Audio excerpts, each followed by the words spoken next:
अयोध्या में अयोध्या आएंगे। इन Ayodhya grand Ram temple Ram भक्तों में आज पूरी दुनिया उत्सुकता के साथ 22 जनवरी के ऐतिहासिक क्षण का इंतजार कर रही है। मैं अयोध्या हूँ, सदियों से हजारों हमले सहकर उजड़ी और संभली हूँ, इस इंतज़ार में कि मेरे राम एक दिन ज़रूर आएंगे और मुझे फिर एक बार अपनी रौनक वापस मिल जाएगी। और अब एक लंबे इंतज़ार के बाद रामलला फिर पधार रहे हैं।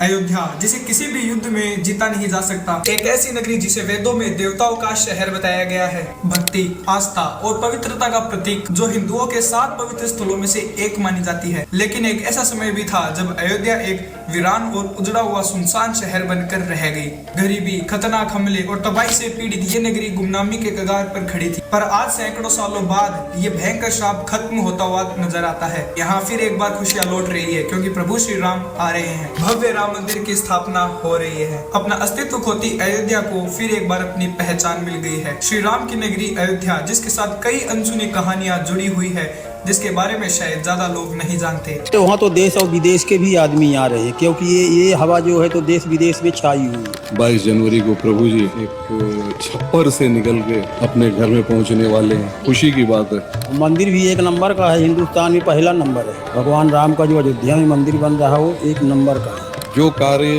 बहुत आसानी से हो सकता था, कुछ लोगों की मूर्खता के कारण उसे लटका दिया। पुराणों के अनुसार अयोध्या की रचना सृष्टि के पहले मनुष्य मनु ने की थी। उसके बाद उनके पुत्र इक्ष्वाकु इस भूमि के पहले राजा बने और फिर उन्हीं के वंश में भगवान श्री विष्णु के 7वें अवतार प्रभु श्री राम ने जन्म लिया। जो अयोध्या किसी समय पर सोने चांदी से भरी रहती थी, उसी अयोध्या को विदेशी डाकुओं ने कई बार लूटने की कोशिश की। अयोध्या के लोगों की माने तो इस भूमि की यह हालत एक श्राप की वजह से हुई थी, जो माता सीता ने अयोध्या और यहाँ रहने वाले लोगों को दिया था। एक ऐसा श्राप जिसने देखते ही देखते इस सारी नगरी की रौनक को मिटा दिया और इसे गुमनामी के मोड़ पर लाकर खड़ा कर दिया। शायद माँ सीता ने आखिरकार अपना श्राप वापस ले लिया। अयोध्या में हुए राम मंदिर के भूमि पूजन और तेजी से बनते हुए राम मंदिर को देखते हुए अयोध्या के राजघराने के सदस्य बिल्वेंद्र मोहन प्रताप मिश्रा के मुंह से निकले ये शब्द, जिन्होंने यहाँ पर बसे हर एक इंसान के आंखों में आंसू की लहर चला दी। सदियों तक बिछड़ने के बावजूद इस भूमि को और यहाँ पर रहने वाले लोगों को एक उम्मीद की किरण दिखाई दी और उन्हें लगा कि अयोध्या आखिरकार माँ सीता के लगे श्राप से मुक्त हो गई। लेकिन वो श्राप क्या था और माँ सीता ने राम जन्मभूमि अयोध्या को ये श्राप क्यों दिया? रामायण के उत्तरकांड के अनुसार भगवान श्री राम ने रावण को हराकर माता सीता और लक्ष्मण के साथ अयोध्या वापस लौटने का फैसला किया और उन्होंने अयोध्या के राजा का पद स्वीकार किया और साथ ही माँ सीता अयोध्या की रानी बनी। लेकिन इसी घटना से जुड़ी हुई एक प्रचलित कहानी के अनुसार अयोध्या के कुछ लोगों को माता सीता का रानी बनना स्वीकार नहीं हुआ, क्योंकि उनके हिसाब से माता सीता अपवित्र थी। श्रीमद् भागवतम के 9वें सर्ग के 11वें अध्याय के अनुसार एक बार श्री राम अयोध्या में भेष बदलकर घूम रहे थे,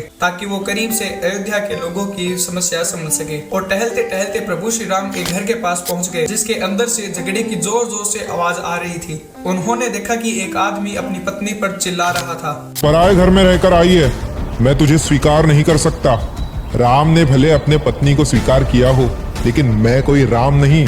ये बात सुनकर भगवान श्री राम चिंता में पड़ गए। हालांकि प्रभु श्री राम को माँ सीता की पवित्रता पर कोई संदेह नहीं था, लेकिन वो नहीं चाहते थे कि अयोध्या की जनता प्रभु श्री राम की पत्नी और उनकी महारानी सीता माता पर कोई संदेह करे और उन पर कोई सवाल उठाए। और इसीलिए उन्होंने माँ सीता को फिर एक बार वनवास भेजने का निर्णय किया। उन्होंने लक्ष्मण जी को आदेश दिया कि वह माता सीता को वन में जाकर छोड़कर आए। कहा जाता है कि अयोध्या के लोगों की ऐसी सोच को देखकर माता सीता बहुत क्रोधित हो गई और उसके पश्चात माता सीता ने अयोध्या को एक श्राप दे दिया कि ये नगरी हमेशा से अफवाहों में फंसी रह जाएगी और इस नगरी का कभी विकास नहीं होगा। कहते हैं इसी कारण से अयोध्या में कई राजाओं के राज करने के बावजूद गरीबी और संकटों का सामना करना पड़ा और वो कभी भी पहले की तरह खुशहाल नगरी नहीं बन पाई। कहते हैं प्रभु श्री राम अयोध्या में ही जन्मे, यहीं पर उन्होंने खेल किया और यहीं पर वनवास के लिए प्रस्थान किए और यहीं पर उन्होंने अपना मानव शरीर त्यागा। इन सभी घटनाओं में एक अहम भूमिका निभाई इस शहर के बगल में बह रही सरयू नदी ने। एक ऐसी प्राचीन नदी जिसका इतिहास श्री राम के जन्म से भी बहुत पुराना है और कहते हैं कि ये नदी भगवान श्री विष्णु के आंसुओं से बनी थी। एक प्राचीन कहानी के अनुसार सृष्टि का निर्माण करते समय ब्रह्मा जी का मन विचलित होने लगा, जिनसे उनके कार्य में बाधा आने लगी। उन्होंने अपने मन को शांत करने के लिए श्री विष्णु की आराधना करने का फैसला लिया और वो एक गहरे तप में लीन हो गए। एक लंबे तप के बाद श्री विष्णु उनके सामने प्रकट हो गए और ब्रह्मा जी की भक्ति और प्यार को देख विष्णु जी की आंखों में से आंसू बहने लगे और उन आंसुओं को देखकर तुरंत ब्रह्मा जी ने अपना कमंडल उठाया और उन आंसुओं को अपने कमंडल में समेट लिया। उन्होंने कैलाश के मानसरोवर का निर्माण किया और उन आंसुओं को उस नदी में संचित किया और वो बहते बहते उस जगह जा पहुंचे जहाँ पर अयोध्या नगरी थी। सरयू नदी वही नदी है जिसे पार करके श्री राम वनवास के लिए निकले थे। यही वो नदी है जिसके किनारे उन्होंने गुरु विश्वामित्र से ज्ञान प्राप्त किया था और यही वो नदी है जिसमें जल समाधि लेकर प्रभु श्री राम ने अपने इस मानव शरीर का त्याग किया था।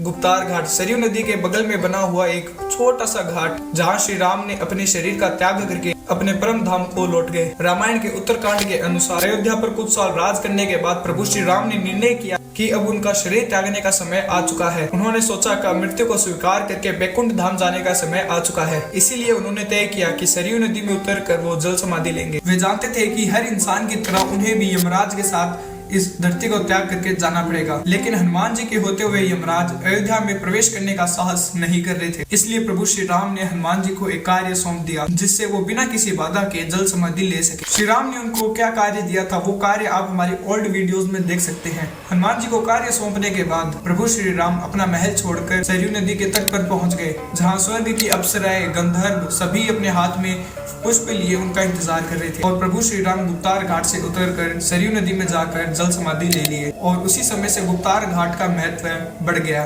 कहा जाता है कि गुप्तार घाट पर जिसकी मृत्यु की अस्थियां बहाई जाती है वो व्यक्ति इस धरती पर जन्म और मरण के बंधन से मुक्त हो जाता है और इसीलिए लोग दूर दूर से अपने प्रियजनों की अस्थि लेकर इस घाट पर आते हैं। कहते हैं श्री राम जब समाधि लेने जा रहे थे तब उन्हें हनुमान जी ने रोकने की कोशिश की, लेकिन श्री राम ने उनको समझाया कि उनका इस अवतार में अब कार्य संपूर्ण हो चुका है, इसीलिए अब उन्हें लौटना होगा। और उसी समय उन्होंने हनुमान जी से एक वचन लिया, अयोध्या की रक्षा का वचन।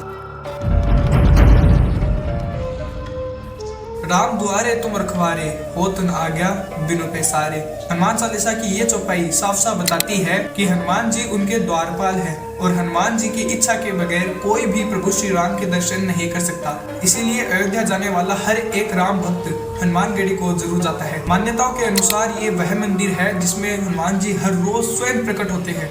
रामकोट मान्यता के अनुसार ये वही किला है जहाँ पर प्रभु श्री राम का जन्म हुआ था और मान्यता यह कहती है कि प्राचीन काल में भगवान श्री राम का यही मंदिर हुआ करता था। माना जाता है कि हनुमानगढ़ी पर बैठ के हनुमान जी वहीं से पूरी अयोध्या पर नजर रखते हैं और पूरे अयोध्या की रक्षा करते हैं। लेकिन इस मंदिर की खास बात यह है कि इस मंदिर में होने वाली गुप्त पूजा जो कि प्रातःकाल 2 से 3 बजे के बीच में की जाती है। हनुमान मंदिर के 8 महंत या पुजारी रोज सुबह 2 बजे इकट्ठा होते हैं, जिसके बाद यहाँ 1 घंटे तक जाप होके हनुमान जी की पूजा की जाती है। हनुमानगढ़ी के एक पुजारी का कहना है कि जैसे ही यहाँ पर पूजा शुरू होती है यहाँ के गर्भगृह में एक अलग ही शक्ति का वास होता है। हवा में गर्माहट महसूस होने लगती है, शरीर पर रोंगटे खड़े हो जाते हैं और उन 8 सौभाग्य पुजारियों को स्वयं हनुमान जी की साक्षात दर्शन होते हैं। कहते हैं कि इस पूजा में की जाने वाली विधि विधानों को बताना सख्त मना किया गया है। ऐसा करने पर हनुमान जी क्रोधित हो सकते हैं। इसीलिए इस पूजा में की जाने वाली सारे मंत्र और सारी विधि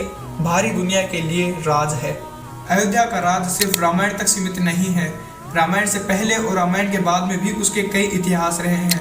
हिंदू ग्रंथों के अलावा बुद्ध और जैन ग्रंथ में भी इस नगरी को अलग अलग नामों से बताया गया है, फिर चाहे वो प्राचीन काल की अवध हो या अवधपुरी। पर राम भक्तों के लिए ये नगरी हमेशा अयोध्या ही कहलाएगी। और आज जब इस भव्य राम मंदिर की स्थापना हो रही है तो कभी गुमनाम हो रही इस नगरी के चर्चे फिर से पूरी दुनिया में हो रहे हैं। आपके इस बारे में क्या थॉट है हमें कमेंट सेक्शन में जरूर बताएं। अगर आप ये वीडियो यहाँ तक देख रहे हैं तो इसका मतलब वीडियो में कुछ तो आपको दिखा होगा। अगर आप हमें सपोर्ट करना चाहते हैं तो इस वीडियो को अपने 5 हिंदू भाइयों के साथ अवश्य शेयर करना। मिलते हैं अगली वीडियो में, तब तक के लिए जय श्री राम।